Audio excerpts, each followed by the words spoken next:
With reference to the writs issued by the courts in India, consider the following statements.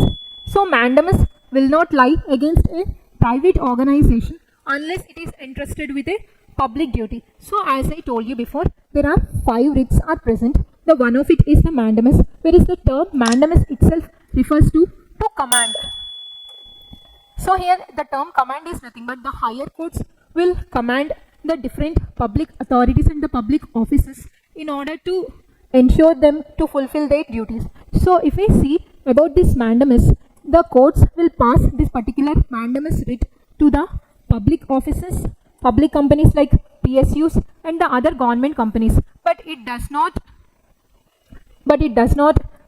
send this mandamus to any private organization. But there is an exception that if this particular private organization or the particular private company which is working under a particular duty, under the government duty, then we can pass this mandamus to this particular private party or the private entity which is doing the government duty. That's what it is mentioned, that mandamus will not lie against the private organizations.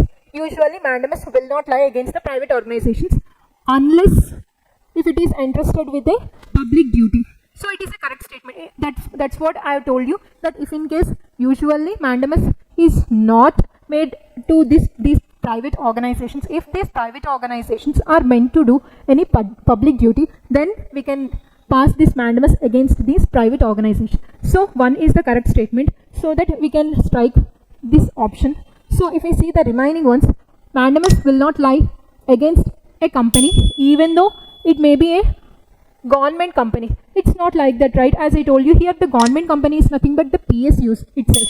These mandamus are meant to pass against the public offices and again the government companies, that is the PSUs. So it is an incorrect statement, as here it is telling that mandamus will not lie against a company even though it may be a government company. So second one is an incorrect. So it will become incorrect and it will become incorrect. So without reading the third option, you got to know the answer, which is the 1 and 3. So, and also let's read the third option as well. Any public minded person can be a petitioner to move the court in order to obtain the writ of quo warranto. As I told you before, the term itself quo warranto refers to by what authority or by what warranty. That means here any aggrieved person or any person can pass this quo warranto in Supreme Court and can ask for the legality of that particular person's office and again the legality of the particular person's position. So third one is also a correct statement. So